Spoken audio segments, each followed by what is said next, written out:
Muito bem, voltamos. Ascendência do Bookworm, volume 27, volume 6 da parte 5 e vamos, né? Prólogo. O prólogo tem a perspectiva da Florência. Nele a gente acompanha os pensamentos dela sobre os resultados da conferência arquiducal e como num espaço tão pequeno de tempo tudo tinha mudado. A Marnie revelada como candidata a Zend, o cancelamento do noivado dela com o Wilfrid, que tinha por consequência o Wilfrid perder a posição que ele tinha meio que garantido como próximo arquiduque. Da mesma forma, isso significava que a Charlotte, que esse tempo todo foi jogada para escanteio, ia mais uma vez entrar para a corrida pelo governo do Ducado. E fala da perspectiva de possivelmente o Melchior ajudar ela como futuro bispo, no futuro que os aguardavam. A Florência também considera a questão de como ela tinha descoberto que o Oswald ainda mantinha contato com os atendentes do vídeo, que permitia ele continuar empregando os métodos da Verônica com Hentz, mesmo depois dele ter sido arrancado do cargo de assistente-chefe do Wilfrid. E se soma isso tudo a questão de como a Marnie era no momento indispensável para a realeza, visto que pela falta de mando no reino, ele estava desmoronando. Mas o ponto é que com a saída da Marnie de Renfest, o ducado iria sofrer um novo abalo político, e a Florência fica pensando de como iria ser as coisas dali para frente, dado que ela iria ficar tão ocupada que não iria nem conseguir ajudar a Marnie com as preparações dela para se mudar para a soberania. Agora indo para Marnie, aqui a gente parte da chegada dela junto a todos os de Renfest. Logo em seguida, é convocada uma reunião com todos os membros da família arquiducal para discutir o que rolou na conferência arquiducal. Na sala, com todos os membros presentes, o Silvestre anuncia que, assim como acordado com a realeza em volumes atrás, Ehrenfest manteve a mesma posição no ranking dos ducados e fala que de agora em diante eles seriam tratados pela realeza da mesma forma que os ducados que estavam do lado vencedor da guerra civil. O Silvestre diz que em troca disso Ehrenfest seria muito mais cobrado pela soberania, mas ele pontuou que só ia anunciar qual era essa cobrança publicamente no ano seguinte. Seguindo, Silvestre também fala que a realeza tinha concordado dali para frente, nos próximos 5 anos, todos os casamentos que envolvessem nobres de Ehrenfest seriam celebrados dentro do ducado. E soma-se a isso o anúncio de que a realeza tinha concordado em enviar 40 ferramentas mágicas para recém-nascidos e tal. E ouvindo isso, todos ficam em alerta na sala, querendo saber qual seria o preço que toda essa graça da realeza iria custar. Além disso, o Silvestre comenta da mudança no currículo da Academia Real, de modo que os alunos agora só iriam receber as suas escatapes no terceiro ano, e fala que dali eles iriam publicizar e vender para o grande público dos outros ducados as produções de refresh relacionadas à educação, como as bíblias infantis e os jogos de ensino. Finalizado esses pontos, o Silvestre comenta brevemente a questão dele ter que comparecer ao funeral do Alb de Arnsbeck, que seria feito em breve, comentando que iria aproveitar a situação para dar uma olhada de como o Ferdinand anda lá. E com isso é finalizada a reunião geral, com o Silvestre ordenando a todos os guardas e atendentes escolásticos deixarem a sala de modo que só ficasse a família arquiducal. Nesse momento, o clima fica mais pesado ainda na sala. Quando todos deixam a sala, como o Silvestre tinha ordenado, o Silvestre anuncia a adoção da Marnie pela família real, contando tudo fora a parte que era por causa que ela era uma candidata a Zent. Com isso, o ponto central ali se torna quem iria se tornar o próximo Albidian Refresh. E o Silvestre fala que a posição agora estava novamente em aberto. E o Silvestre, com isso, questiona a Charlotte o que ela iria querer fazer dali para frente. Ela iria almejar a posição de governante do ducado, ela iria se casar em Refresh e ficar ali para ser ajudante do próximo arquiduque, ou ela iria esperar os próximos 5 anos para se passarem para que ela pudesse se casar em outro ducado. Os três perguntam quando os três, a Charlotte, o Melchior, o Wilfrid, perguntam quando o próximo Albi iria ser escolhido pelo Silvestre. Mas o Silvestre fala que agora ele não tinha mais a pressão para segurar a Marnie e tal, e a escolha de quem seria o próximo Albi poderia esperar por um bom tempo, e a depender, a escolha poderia ficar em aberto até o momento da morte do Silvestre, visto que ainda iria ter o Bonifácio para cuidar das coisas no caso de uma morte repentina. Aí ele ficaria a cargo dele escolher o próximo arquiduque. Nisso, tanto o Melchior quanto a Charlotte se alegram com a perspectiva, causando na Marnie um sentimento ruim, porque ela nunca tinha percebido o quanto a Charlotte queria ser Albi. Finalizado esse momento, o Silvestre manda a Charlotte e o Melchior saírem da sala e fica só fica ele, a Florência, a Marnie e o Wilfrid. E o Wilfrid, frente a toda aquela nova virada de ponta cabeça na vida dele, ele pergunta o que iria acontecer com ele. E devo dizer que nessa hora doeu um pouco, porque o Sylvester teve que dar a resposta sincera para ele, que era um eu não sei. E o Wilfred fala de como ele se sentia com tudo aquilo, como ele internamente, esse tempo todo ele esteve sofrendo, sempre sendo comparado com a Marnie, sendo apontado como incapaz de fazer qualquer coisa, não conseguindo nem sequer dar um presente para ela, já que eles eram noivos, porque tudo que ele conseguiria dar para Marnie era inferior ao que o Ferdinand já tinha dado para ela. Ele fala como por causa do pai dele, o Sylvester, ele não podia desistir do casamento, porque da perspectiva dele, se a questão era pôr a Marnie na posição de arquiduquesa, ele tranquilamente iria sair do posto e deixar para ela, mas o Sylvester era quem batia o pé dizendo que não, e que os dois iriam se casar. E por isso ele teve que suportar o assédio de vários lados, com todo mundo fazendo pouco dele, afirmando que ele era literalmente um extra que tinha que ser aceito para Marnie poder subir ao posto. E o Wilfred pergunta o que ele poderia então fazer dali para frente, visto que até aquele momento ele viveu para aquilo. Primeiro como um fantoche empurrado para o cargo pela sua avó, a Verônica, que queria ele como arquiduque, e depois disso um noivo de enfeite para Marnie pelas ordens do Sylvester. E o Sylvester disse que ele poderia ser um comandante da Ordem dos Cavaleiros, ele poderia ficar na família arquiducal para ser um suporte aos futuros arquiduques, assim como Bonifácios, entrar junto com seus irmãos na corrida para ser o próximo Albi, só que agora como um candidato qualquer, se tornar um senhor de província. E se nada agradasse ele poderia só descer de status e se tornar um arquinobre. E Sylvester tenta confortar ele, lembrando que ele tinha um ano para pensar até que o casamento dele fosse desfeito. E a conversa termina com a Marnie segurando a mão do Wilfrid num ato gentil e falando de que, de fato, esse tempo todo eles nunca tinham conseguido se ver ou se tratar como casal, mas uma coisa que eles podiam agora era voltar a se verem como irmãos. E após esse momento, a Marnie chama todos os atendentes para conversar sobre o futuro e quem deles iria acompanhar ela. Ela poderia ordená-los que acompanhasse ela ou ficassem, mas ela queria deixar em aberto para que eles decidissem o que queriam. Primeiro a Marnie fala com a Brunhilde, já que ela não iria poder acompanhar ela para a soberania, visto que ela iria se casar com Yenneferth, como a segunda esposa do Sylvester. Mas a Marnie comenta que queria que ela, a Brunhilde, se mantivesse trabalhando para ela como esteve até aquele momento, até o momento chegar. E depois a Marnie vai falar com o Lorenz, a Gretchen, a Flaina e o Roderick e o Matias, dizendo que eles iriam com ela. Porque já que eles tinham abandonado suas famílias e jurado a ela era responsável por eles e não iria abandoná-los nesse momento, o que deixa todos aliviados, em especial o Matias. Seguindo, vem o Hatmut e a Clarissa, que prontamente oferecem seus nomes para Marnie, afirmando que não existe um mundo onde eles não vão. A Flaine se sente mal nessa situação, porque como sabemos, ela tem o irmão dela no orfanato do templo, e como sabemos, o que ela mais vinha buscando nesse tempo era juntar dinheiro para que ela pudesse comprar ele do templo, para que os dois pudessem viver juntos. Quanto a Lisaleta, ela disse que iria ficar, já que não era visível um universo onde a Angélica iria deixar de servir a Marnie e não acompanhar ela, e cabia a ela, então, ficar para trás e se tornar a chefe da casa dela. A Judite Tristonha disse que não iria tanto pelo seu pai quanto porque ela já tinha um casamento preparado.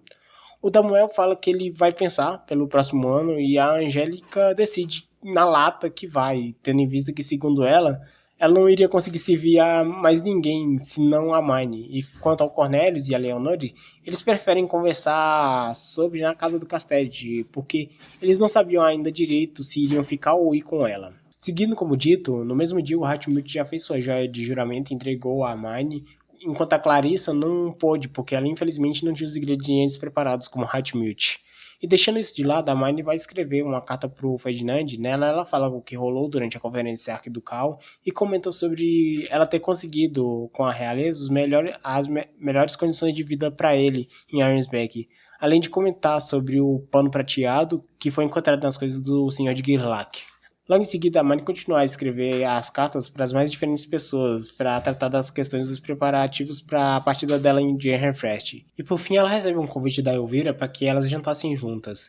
Já na reunião na casa do Castelli, todos jantam junto e, como comentado, não há um universo onde a Angélica não vai, então a ideia de casar ela dentro da família do Bonifácios finalmente fica de lado.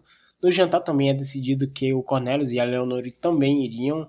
E ao fim daquilo, a Elvira pergunta a Marnie se ela não tinha ninguém que ela pretendesse levar com ela. E a Marnie fala que ela tinha evitado comentar porque ela não queria pedir diretamente a seus atendentes por medo de pressionar eles a seguirem ela. Mas a Elvira, nesse momento, incentiva a Marnie a expressar seu desejo de também querer que seus atendentes a acompanhassem. Isso é um dos top 10 momentos fofos da obra, porque a Marnie meio sendo empurrada, corada, com um olhar hesitante, pede pra Lisaleta para que ela acompanhasse ela. Muito fofo. Em momentos fofos à parte, depois da reunião chegar ao fim, a Elvira leva a Marnie pra ela, depois de todos esses anos, fazer uma hidden room ali na casa dela. Meio que no momento mãe e filha, visto que várias coisas que a Elvira deveria ter feito, acompanhado e tutorado a Marnie, ela nunca conseguiu fazer devido à conturbada, distante e ocupada vida que a Marnie teve desde o momento que as duas se conheceram.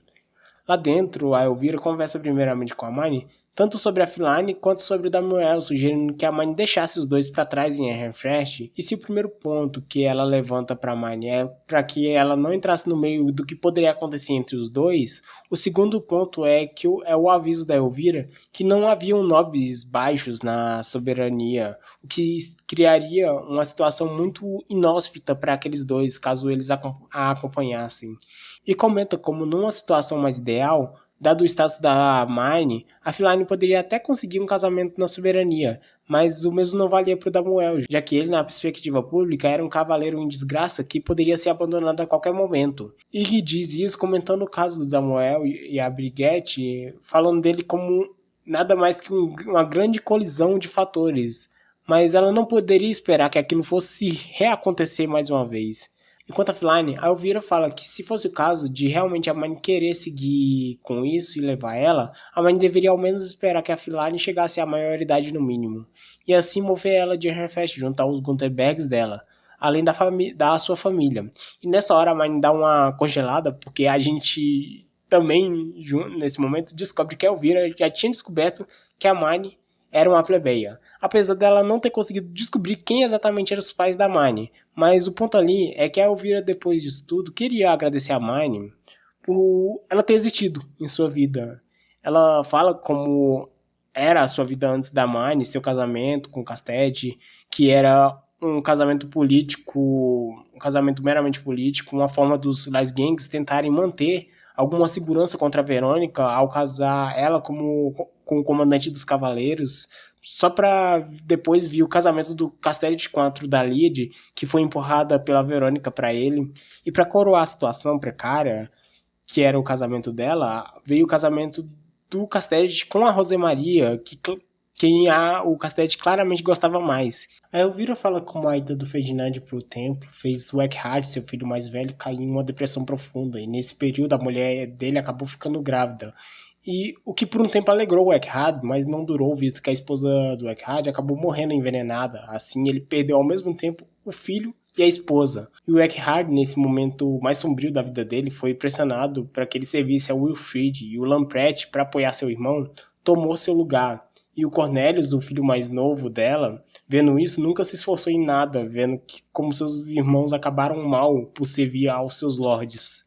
E a Elvira fala como a vida dela era uma merda, onde ela não tinha força para fazer nada e sua província, teoricamente, a que ela deveria estar ajudando, só tinha perdido mais e mais força com o passar do tempo. Depois disso tudo, num período, o Sylvester começou a desaparecer do mapa sem dizer nada, o que estava levantando alguns rumores. E depois de, numa época, ele fazer do nada uma regra para proibir a entrada de pessoas de outros ducados, para logo em seguida ele prender a mãe dele na Ivory Tower, a Verônica, fazendo algo que era considerado loucura até para os padrões nobres naquele momento.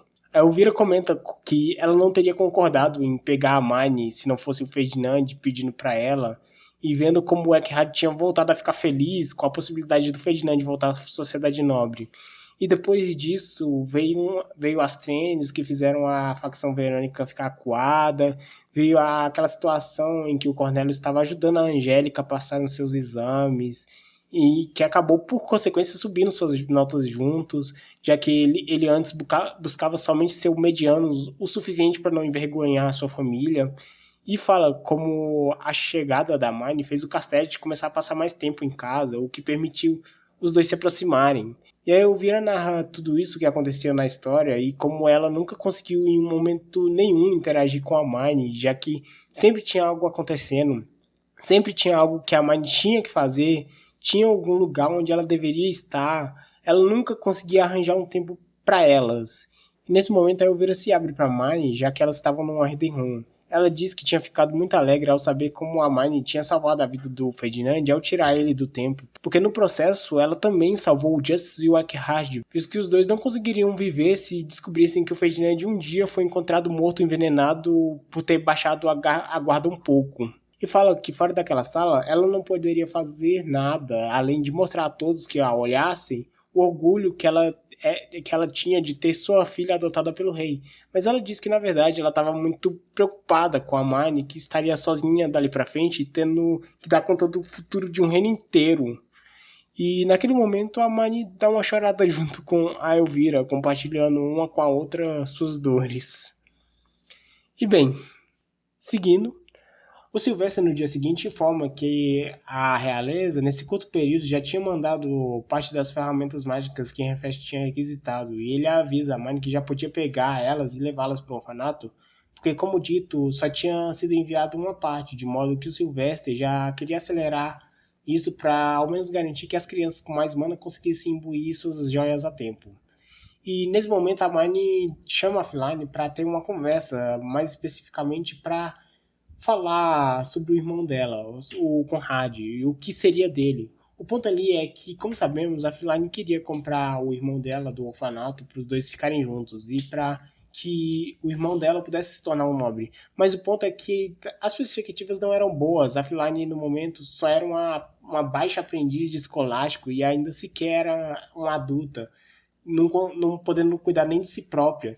E o ponto era que o irmão dela, se ele realmente fosse se ela fosse realmente querer tirar ele do templo para torná-lo nobre, ela tinha um prazo limite muito mais curto do que para a maioria das outras crianças nobres ali, visto que, como sabemos, ele é um baixo nobre que nasceu com pouca mana. Então, se fosse muito tarde, ele não conseguiria nem imbuir a ferramenta mágica a tempo, mesmo que ele tivesse uma. E elas conversam que talvez naquele caso o casamento para Feline poderia ser uma saída, visto que, dado a configuração atual, ela não conseguiria sustentar seu irmão sozinha. E deixando esse assunto em modo de espera, enquanto a Feline decide sobre o futuro do seu irmão, a Marnie vai para o orfanato para fazer o processo da seleção das crianças que iriam receber as ferramentas. E quem ministra esse processo é o Hatmut, visto que, da perspectiva geral, era muito provável que a Marnie fosse mole na hora de julgar as crianças.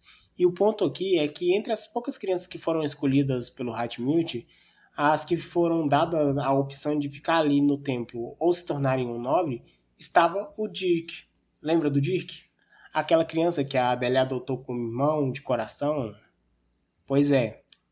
Pois é, tanto que ao ouvir aquilo, a Adélia entra em desespero, porque se o Dick fosse e nunca mais voltasse, seria o fim para ela. Porque, lembrando, a Adélia foi poupada da execução com os servos do antigo bispo, mas ela foi condenada a ficar no templo, no orfanato para sempre. E o Dick, querendo confortar ela, fala que ele iria aceitar e ele iria sair do templo para se tornar um nobre. Mas isso porque ele queria no futuro voltar e se tornar bispo ou sumo sacerdote, ou pelo menos diretor do orfanato, para ele poder manter as coisas como estavam lá.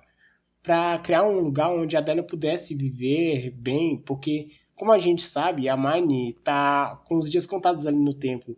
E o que garante que as próximas pessoas que fossem entrar no templo fossem se importar com a vida deles, como a Marnie fazia. Mas isso não alivia a dor da Adélia, porque o dia que sair dali significava que os dois nunca mais iriam poder ser uma família.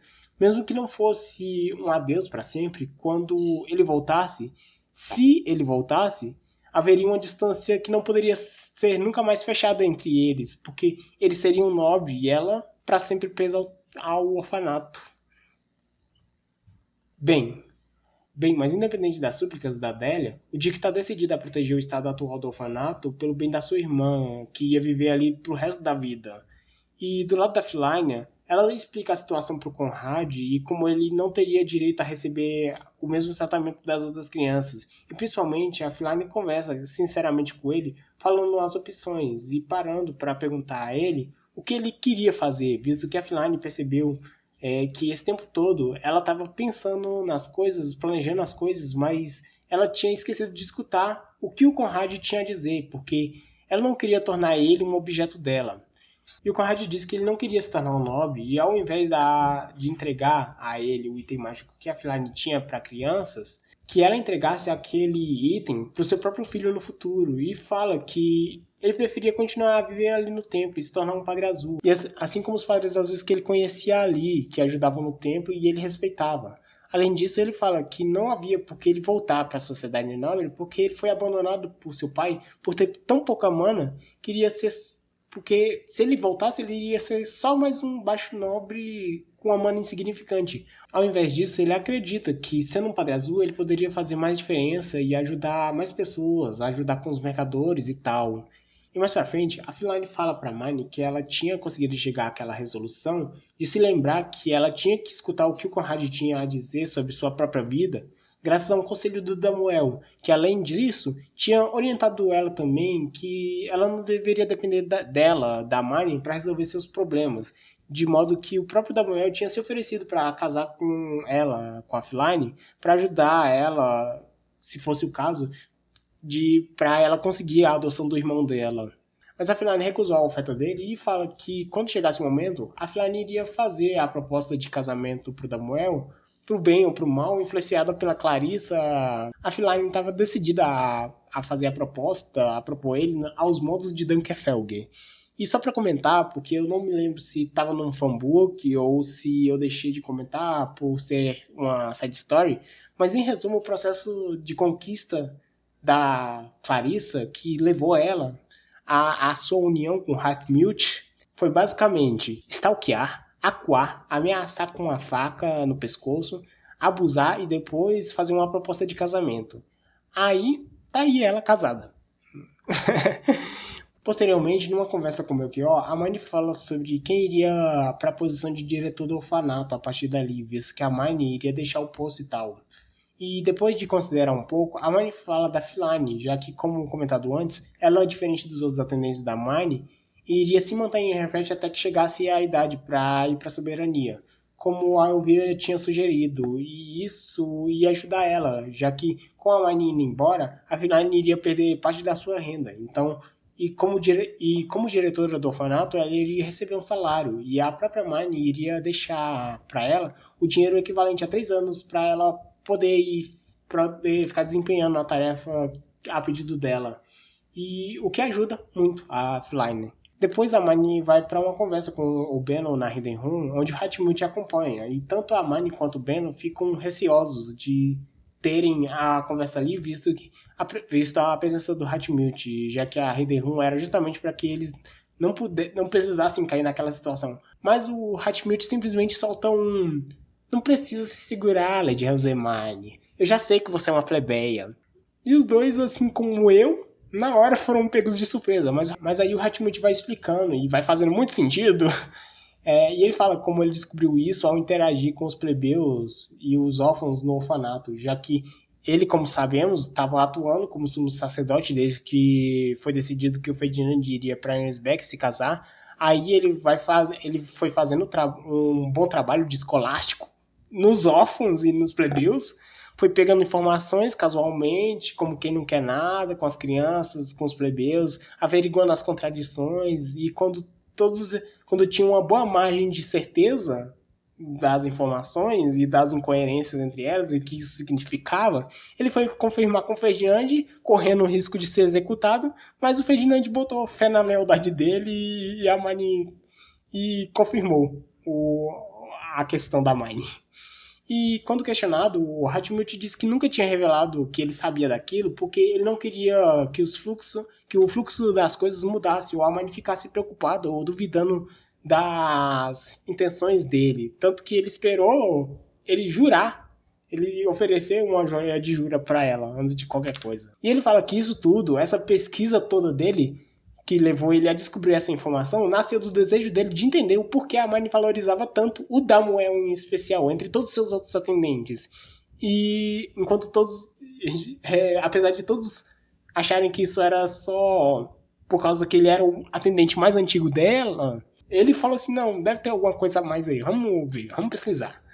E como conversado o tópico, então a Marnie vai passar pro Beno os planos dela com relação aos Gutenbergs e também passa que ela tinha uma demanda de 300 folhas de papel de trombe que tinham sido pedidas pelo Ferdinand.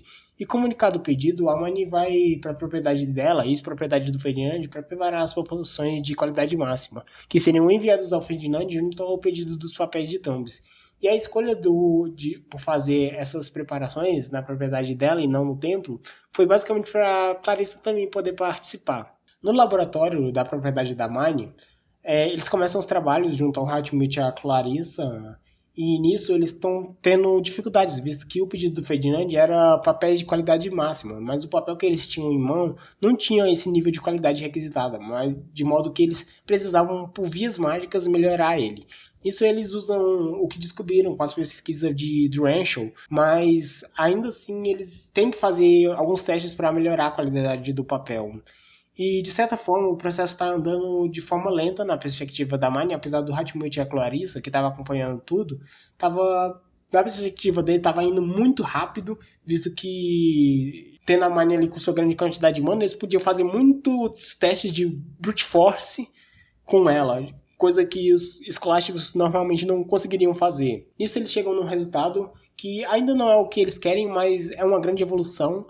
Mas tem um problema, que é o papel sendo transformado em uma ferramenta mágica, imbuído com a mana da Marnie, significava que só a Marnie e pessoas com mais mana que ela conseguiriam usar ele. Nisso, nem o Hatmut ou a Clarissa são capazes mais de escrever no papel. E a Marnie acha que não, mas não tem certeza se o Ferdinand tem ou não mais mana que ela nesse momento. E nisso, o Hatmut e a Clarissa comentam que a Marnie iria virar um monstro em capacidade de mana quando ela chegasse na idade, de fato.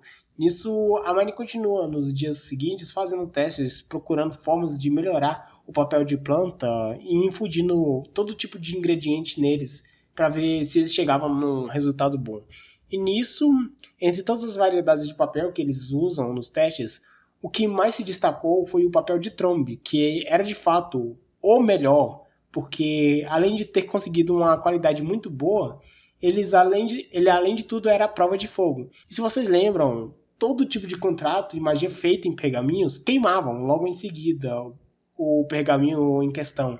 Isso implicava que, ao usar aquele papel de trombe de alta qualidade para magia, a mesma folha poderia ser usada múltiplas vezes e, por outro lado, tornava ele basicamente um instrumento divino para os escolásticos. Mas, em contraponto, cada folha daquelas era uma fortuna. Não era uma mini fortuna, era uma fortuna em gastos para produzir, visto a quantidade de ingredientes que eles infundiram para poder tornar aquela folha em tão alta qualidade. E nisso o Hatmut, ao ver aquele papel, que no caso era o de trombe, tinha uma quantidade mais limitada ali do que qualquer outro, e que literalmente a companhia Plantin teve que sair catando para entregar para a Marnie, o Hatmut se interessa e pergunta para a Marnie do que exatamente era feito aquele papel. E a Marnie contaria se não fosse a Clarissa ali.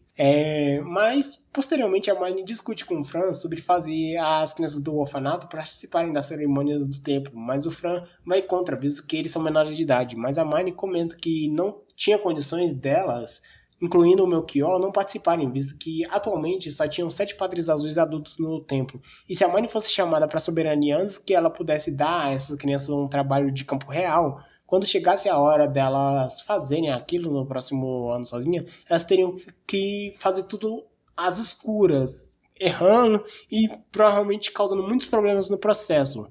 E por isso a Marnie disse que era uma exceção que deveria ser feita para que as crianças pudessem participar dos eventos daquele ano. E quanto às roupas, diferente da situação do passado da Marnie, onde o bispo não quis ceder um hobby azul para ela, de modo que ela teve que pagar por ele. Atualmente o templo tinha muitos hobbies em estoque, os quais, por serem roupas simples, bem simples, só precisavam ser ajustadas para as crianças, o que significava que na próxima estação elas poderiam participar já do evento apropriadamente. Seguindo, a Hermione vai conversar com o Nicola, o filho do Castede, contra o Daliade, que tinha ido no meio dessa onda de execuções de Corinthians. E por isso ele estava lá no templo. E ele pergunta sobre seu pai, o Castete, visto que ele sentia que ele tinha sido abandonado por ele. Mas a Hermione ajuda ele a afastar esses pensamentos.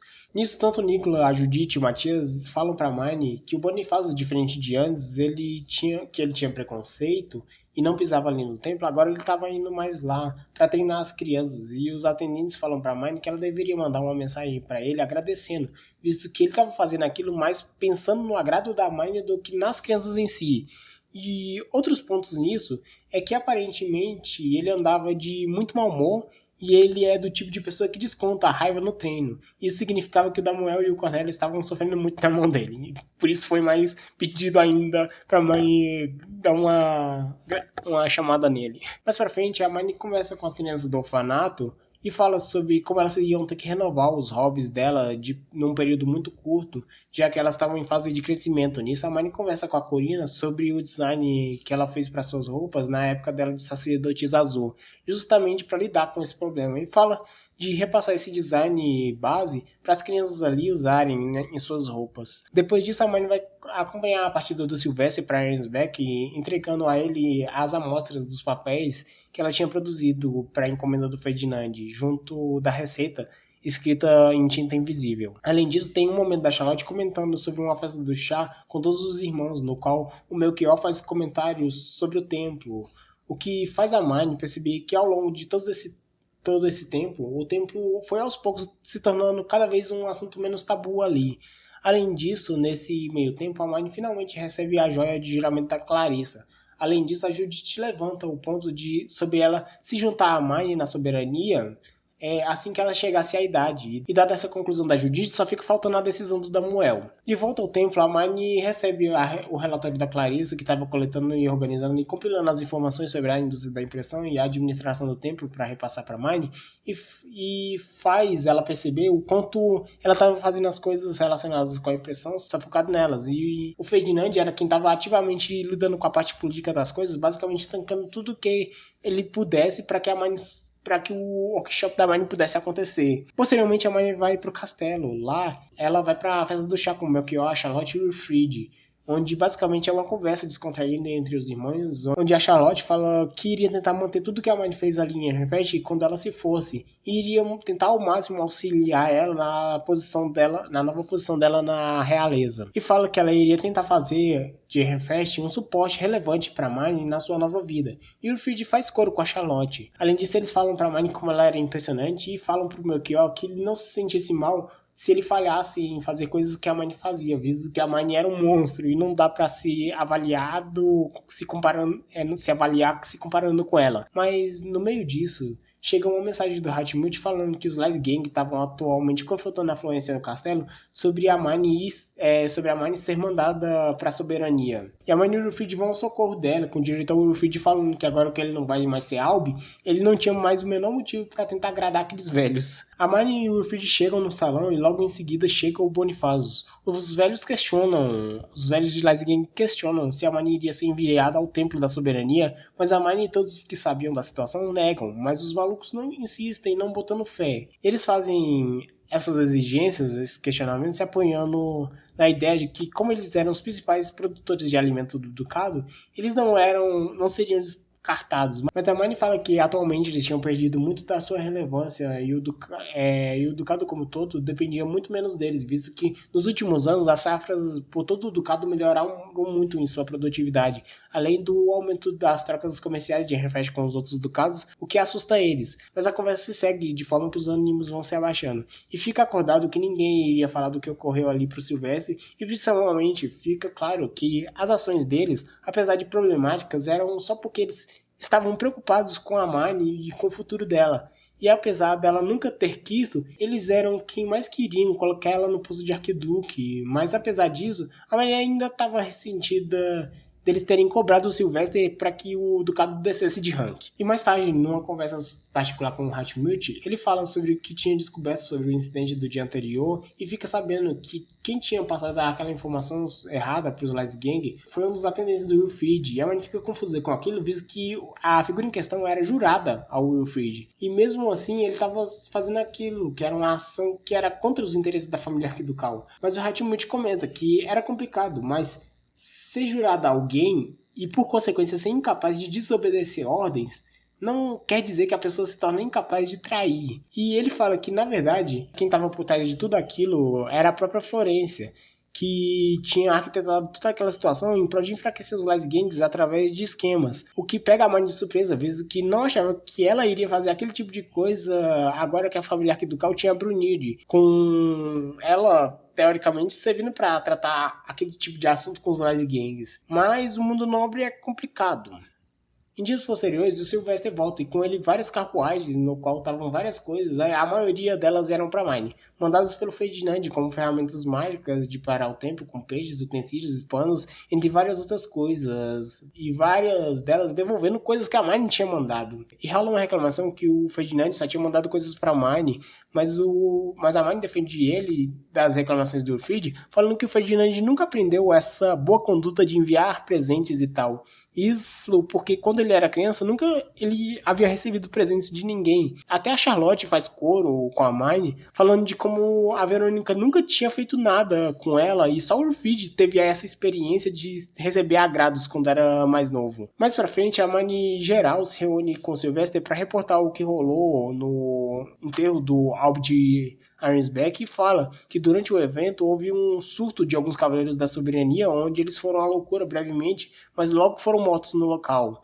enquanto outros foram presos. A Deathlight, na ocasião, acusou a soberania de uma tentativa de assassinato, mas ele fala que provavelmente não vai muito pra frente aquilo, porque o evento rolou tão rápido que dá pra se dizer que foi um susto inexplicado. Depois a conversa vai pro fato do Ferdinand ter recebido a Hidden dele em Arnsbeck, o que deixou ele feliz. Além disso, é comentado o fato do príncipe de Linesnave estar presente no Interhill, e principalmente o fato dele sempre estar muito próximo à Deathline, o que fez o Sylvester até comentar que ele parecia mais o noivo da Deathline do que o Ferdinand. Além disso, o Sylvester comenta que as roupas que o príncipe estava usando fazia ele lembrar daquele tecido imoniamana que eles tinham encontrado nas coisas do Senhor de Gilak. Mas o Sylvester não fez muitos comentários sobre a questão. E por fim, ele fecha o momento dizendo que falou com o Ferdinand sobre o pano na Hidden Room dele.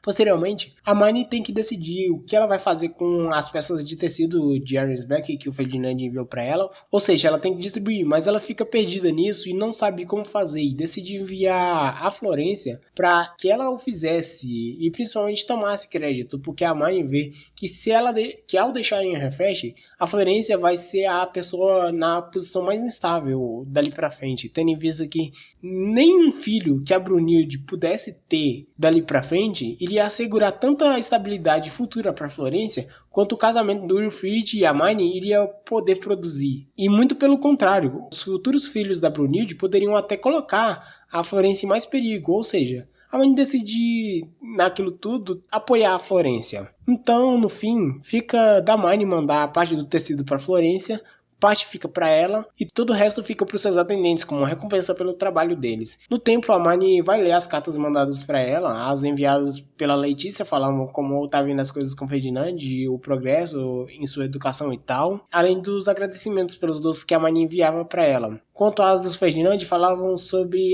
os comportamentos da Deathline no enterro e como ela era inepta e como ela estava causando problemas ao fazer sugestões para a realeza, tanto de Linesnave quanto de Urgen Smith, principalmente dada a situação complicada, onde o rei recusou a nova princesa que iria ser mandada de Linesnave devido à situação atual do reino. E fala como isso só aumentou a cobrança para o Ferdinand de treinar a Letícia para que ela assumisse o controle do ducado de Arnsbeck o mais rápido possível, para tirarem logo a Deathline dali. Além disso, na carta tinha reclamações do Ferdinand falando de como era absurdo a ideia da Marnie argumentar com a realeza por alguém de outro ducado, para além do fato de que era muito arriscado fazer isso, dado que mais cedo ou mais tarde ele iria receber de qualquer forma, uma Hidden Room ali em Arnsbeck. Ele fala de como isso fez ele ter mais uma carga de trabalho naquele período, dado que ele teve que fazer toda a mudança dele, das coisas dele, pra Hidden Room, pra galera da realeza confirmar que ele tinha recebido de fato os aposentos. E por fim, a carta finaliza com a versão melhorada da receita que a Hermione fez para melhorar a qualidade do papel. Além disso, o que pega é que a carta termina com o Ferdinand perguntando para Hermione o seguinte: por favor, diga-me, seu Guedulu. E aqui vai um breve ponto, já que eu nunca entrei muito nessa questão mitológica de Bookworm, nesses resumos, porque eu acho que não convém muito. Mas eu vou fazer uma exceção aqui porque não é o caso, né? Vamos lá. Guedulu, em Bookworm, é o nome da deusa da Terra. É a mais nova entre os 4 filhos dos deuses da luz e das trevas. E na história dos deuses, o deus da vida, Wilgled, se apaixona por Guedulu e seu amor é tão forte e obsessivo a ponto dele prender ela no gelo para que seu filho não nascesse. E quando se pergunta para alguém qual é o seu Guedulu, basicamente está perguntando o que é que você mais ama e que você quer proteger a todo custo. O Ferdinand, se eu não me engano, no volume 21, diz a Hermione que o Guedulu dele é o ducado de Ehrenfest, e esse desejo dele de proteger o ducado é o que guiou as ações dele esse tempo todo. E ele agora quer saber o da Hermione, o que a Hermione mais valoriza e deseja proteger. E a Hermione nesse momento se sente perdida, sem saber o que responder, dado como tanta coisa tinha mudado nesses últimos tempos. Seguindo, a Hermione, com o feedback do Ferdinand, agora vai produzir mais papel à prova de fogo. Para isso, ela pede aos padres para recolher frutas de tatuê na floresta. Nisso, ela reuniu os seus cavaleiros, o Hatmute e os jurados a ela para cortar alguns trombes. Nisso, a galera pergunta como podia trombes serem cortados por plebeus, e principalmente porque a Hermione não tinha esse tempo todo passado para a ordem que frutas de tatuê viravam trombes. A Hermione fala que só era necessária a ordem dos cavaleiros quando as trombes tinham ficado grandes demais para os plebeus conseguirem lidar com elas, e que as frutas dos trombes eram usadas em eventos nas cidades, onde não tinham perigo de brotar devido ao pavimento, e fala que não tinham como um trombe grande brotar por ali sem que alguém fornecesse mana a ele, como a Hermione estava fazendo ali. E até os nobres médios que aprenderam o método de compressão de mana dela, ainda normalmente teriam dificuldades em explodir uma fruta para fazer um trombe brotar como ela tinha feito. Ou seja, eram várias situações específicas e a Hermione disse que não tinha falado porque no estado atual das coisas estava tudo bem, e se ela contasse, iriam destruir toda uma tradição dos plebeus a troco de muito pouco, quase nada. E ela fala que dado que ela iria deixar o templo, não iria mais se repetir aquele evento, e a indústria iria voltar a adquirir trombe, quando muito só através da guarda da cidade, já que realmente era algo perigoso ficar brotando trombe de propósito. Posteriormente rola a cerimônia de casamento na periferia, onde está o Zack e sua noiva. Seguindo, a Hermione vai pro evento no castelo, onde está o Damuel sofrendo por não ter conseguido ninguém, mais uma vez. E da perspectiva dele, ir pra soberania só ia deixar as possibilidades dele de casamento mais baixas ainda e mais distantes. Nisso, a Hermione dá uma experiência para ele, falando que a Filane pretendia propor para ele e que ela só estava querendo ser independente primeiro, para que ela assim pudesse fazer como a Clarissa fez. E a Hermione também aproveita para perguntar ao Damuel se ele queria ir com ela para a soberania, e fala como ela valorizava ele como atendente e queria saber se ele queria ir com ela ou ficar em Refresh e sair depois. E ele fala que iria ficar em Refresh e a Hermione se alivia, visto que com isso ele poderia ficar com a Filane no templo. Seguindo, a Hermione posteriormente vai conversar com o Castete e a Elvira para os dois tomarem conta do Damuel depois que ela partisse, visto que no final de tudo ele ainda era só um nobre baixo, e até ele se unir a Hermione na soberania, ele iria ser um nobre baixo sem um senhor, o que era mais pesado ainda. E também rola uma conversa sobre a Hermione dar a seus atendentes brasões que sinalizavam que mesmo ela na soberania, seja a Filane, o Damuel, a Judite continuavam a ser seus atendentes, e que ninguém deveria tentar tomá-los, assim como os seus Gutenbergs e outros. Além disso, rola uma conversa sobre o Damuel ficar como conselheiro do Melchior no templo, visto que, como dito, a Hermione não iria ter tempo suficiente para orientar completamente o Melchior e as crianças no templo, de modo que o Damuel, que acompanhou muito desses processos, seria uma mão de obra bem-vinda. Além disso, a Hermione, nesse meio tempo, tem a chance de conversar com a Tully, onde ela passa os brasões e ao mesmo tempo reflete que a Tully já estava próxima de chegar à idade. Isso significava que logo ela iria se casar, o que faz a Hermione ficar pensativa, visto que, dado o distanciamento das duas, a Hermione não sabia se existia alguém ou algum pretendente atualmente na vida da Tully. Mas, independente disso, a Hermione, sabendo que a Tully não iria se agradar nada de uma benção excepcional para ela, conversa com a galera que sugere a Hermione dar uma benção usando uma Feistone, ao invés de usar a mana dela diretamente, para evitar qualquer excesso. E chegado na cerimônia, assim é feito, e rola uma descrição muito bonita da Hermione olhando para Tully, como ela agora tinha uma aparência mais adulta, as roupas que ela usava, e a Hermione se lembra como tudo começou e tal, e o ponto é que a Hermione consegue realizar a cerimônia sem dar uma bênção, sem dar uma bênção excessiva. As crianças que iriam atuar como os Padres Azuis dali pra frente, incluindo o Melchior, também estavam lá para observar a Hermione conduzir a cerimônia. Tudo estava indo bem, mas depois que as portas do templo abrem e a Hermione vê o resto da família dela, todos usando os brasões que ela tinha entregue, a Hermione quase chora e acaba soltando mais uma bênção, e dessa vez muito grande. E ela tenta dar uma desculpa que é apoiada pelo Hatmut, que diz que ela fez aquilo para mostrar para as crianças ali como era uma bênção sem Feistone. E bem, assim finalizar a cerimônia de chegada da idade da Tully. Em momentos posteriores, a mãe está revisando as coisas com as crianças acerca de como ia ser os eventos do templo e tal, e com a Filane, que iria entrar nisso, e o papel do Melchior, que iria circular a área do Distrito Central. E no meio disso chega uma mensagem do Sylvester que ia fazer uma entrevista com as crianças candidatas a nobre aquele ano. E uma delas era o Dick e o outro era um garoto chamado Bertrand. E a mãe conversa com o Lawrence e diz que o Bertrand era o irmão dele. E a mãe fala pro Lawrence conversar com ele e para orientar ele em relação às suas expectativas, porque independente dele conseguir a aprovação do Sylvester e ser permitido voltar a ser um nobre, a vida dele nunca iria mais ser como era. E quanto ao Dick, a Hermione está tranquila em relação ao desempenho de conhecimentos e de música dele, mas está preocupada com a questão da atitude dele, visto que nem de perto era a atitude de um nobre.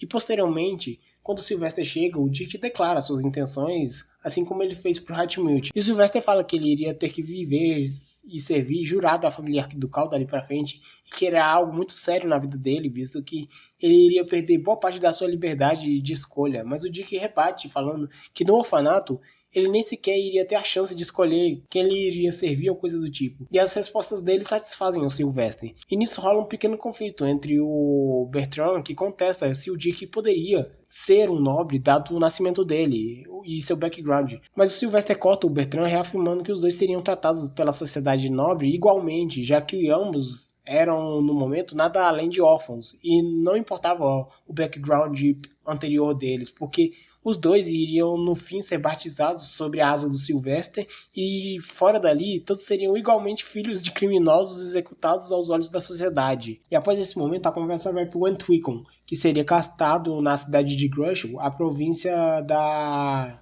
Brunilde. E como ele seria feito, dado o estado atual das coisas, e principalmente é reforçada a questão de terem que fazer o washing para fazer tudo estar organizado para os mercadores que viriam dos outros ducados, visto que só o Distrito Central não estava mais dando conta sozinho dos mercadores dos outros ducados. E assim rola o Antwicon em Grushel, e em meio a isso a Florência dá a luz ao bebê que ela estava esperando, que era uma menina. Vai sendo assim repassado os relatórios sobre o Antwicon e principalmente a questão do washing que foi feito, e que agradou muito o senhor de Grushel, visto que o Sylvester tinha mandado muitos arquinobres para auxiliar o processo. E eu vou fazer um ponto aqui, porque eu não sei se vocês lembram ou não comentei, ou simplesmente vocês não têm a obrigação de lembrar, mas o Antwicon a que eu me refiro é uma magia do grupo das magias de criação que a família arquiducal pode usar. Assim como no volume 9, se não me engano, a gente vê o Ferdinand criando um monastério em Hasse, e o Antwicon aqui é uma magia de larga escala que serve basicamente para reformular toda a cidade de Grushel para incluir coisas como esgotos e outros pontos. E o washing é algo mais simples, é a magia de limpeza. Aí, como eu estava dizendo, os dois estavam sendo feitos para fazer que o distrito de Grushel ficasse menos nojento, visto que o lugar fedia antes daquilo e iria pegar mal mandar os mercadores de outros ducados para lá sem ser feito isso, já que o Distrito Central, onde eles já tinham feito esse processo, já não estava cabendo mais ninguém. Mas seguindo, a Mai nos outros dias vai distribuindo o trabalho para a galera, visto que ela tinha que ter certeza que tudo iria estar rodando bem no momento que ela fosse embora. Né? Isso ela lembra que ela tem que passar a propriedade da ferramenta de proteção do monastério de Hassi para a posse do Melchior. Depois disso, ela vai conversar com as crianças que vão participar do evento para dar os últimos avisos de como elas deveriam se portar, afirmando que elas, antes de fazer qualquer coisa, elas deveriam tomar um chá de desconfiômetro para não correr o risco de invocar a autoridade que elas não tinham. E que elas fariam bem em ouvir seus superiores mais velhos. E que se alguém fizesse alguma coisa contra elas, elas deveriam se conter e repassar os ocorridos para ela posteriormente. Então a Mani vai para Hassi com o Melchior e lá ela passa a propriedade do quarto dela para ele, assim como ela dá para ele toda a mobília, e aí ele poderia decidir o que ele iria fazer com ela, se ele ia renovar ou se ele iria ficar com ela, visto que era muito caro renovar. Depois a Mani finaliza sua viagem pelo Ducado, finalizando em Kimberg, onde ela encontra os Gutenbergs e leva eles de volta para o Distrito Central, e lá chama todos os Gutenbergs e seus aprendizes para uma reunião, para conversar com eles sobre o futuro.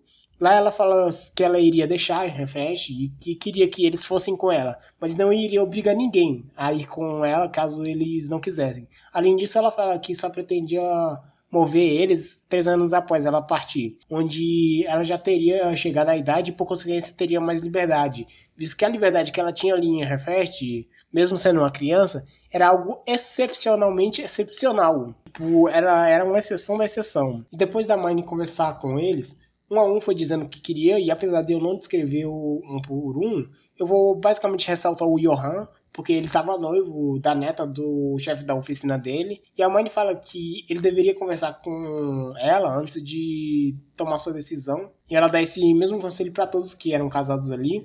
E a parada tá foda pro Johan, porque ele teve um noivado. Porque assim que o chefe da. Voltando, quando a resposta volta, assim que o chefe dele descobre que a Mani iria se mudar, ele teve o casamento cancelado.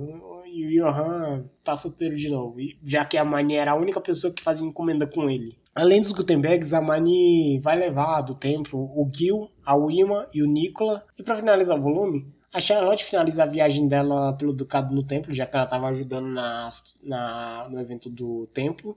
E ela vê o Nicola usando o brasão da Mine, indicando que ela iria com ela. E a Charlotte pede para Mine um também. E ela diz que não pretendia nunca deixar em Refresh, mas ela queria um porque aquilo representava a proteção da Mine sobre aqueles que o usavam. E iria mostrar que as duas eram irmãs e que havia um laço entre elas, e disse que não precisava ser um entalhado em Feistone como dos atendentes que ela levaria, e que representava também uma relação entre senhor e vassalo, mas que poderia ser simplesmente um brasão esculpido em metal, o que a Mine cumpre. E puta momento quentinho no coração, eu realmente queria que a Charlotte tivesse mais tempo de tela como personagem. E indo pro epílogo, esse epílogo eu vou repassar rapidão. Aqui a gente descobre basicamente que a Tully e o Lutz estão noivos. E sim, eu dei uma regalada de olho nessa hora, mas devo dizer que quanto mais você pensa na situação, mais sentido faz, visto que desde o início da história a gente sabe que a galera dos ciclos sociais mais próximos sempre casam entre si, dada a situação singular dos dois, não rola muita opção. Mas seguindo, a gente vai para uma side story que vai cobrir a relação da Deadline com o Ferdinand, a chegada do membro da família real de Lionsnave, que é avisado que Angel Smith não iria receber a princesa no ano seguinte. Isso muito porque seria perigoso uma princesa estrangeira no momento em que ninguém tem o Grushizhashi no reino. Eu nem falei muito do Grushizhashi nesse volume. E aqui a gente tem um aprofundamento do sistema da princesa, que estava relacionado a Lionsnave, que diferente de Angel Smith, não é um reino de pessoas capazes de produzir mana. Isso se devia a um racha que rolou na família real de Angel Smith anos atrás, onde um dos príncipes que era candidato a rei quando ele não recebeu o posto, ele deixou o reino e criou seu próprio, que é Lies Nave, literalmente encarnando o Bender. Só que em Lies Nave, mesmo os descendentes do rei tendo mana, eles não eram capazes lá de produzirem Scataps, visto que a Scatap era algo de Urgent Smith. E por isso Lies Nave faz uma troca de princesa. E por isso Lies Nave faz a troca da princesa, onde eles mandam uma princesa, ela vai ter filhos, e um desses filhos, após obter a Scatap em Urgent Smith, ele é mandado de volta para Lies Nave para virar rei, para continuar mantendo as coisas lá, que foram criadas pelos reis anteriores. A Deathline vai em defesa do príncipe de Lies Nave, mas o Ferdinand só cortou ela, falando que estava cagando e andando para Lies Nave seus problemas de governança, visto que diferente de Lies Nave, que era um reino que em seu estado natural não tinha mana, se acabasse os indivíduos com mana, mudaria pouco lá, diferente de Urgent Smith, que era um reino completamente feito de mana, e que viraria pó se a situação atual não fosse resolvida. Mas a Deathline não escuta e sai disso puta com Ferdinand, acreditando que ele só estava fazendo isso porque ele estava apaixonado por ela e estava com ciúmes da proximidade dela que ela tinha desenvolvido com o príncipe de Lies Nave. E dado isso, a Deathline fala tudo pro Leanzio, que é o nome do príncipe de Lies Nave, além do fato dela ser uma candidata azente. E o príncipe de Lies Nave, vendo isso, convence a Deathline que ele poderia mostrar a ela o local onde está o Grush's Reich em Urgent Smith, para ela assim poder se tornar rainha. E preciso dizer que ela está sendo engambelada?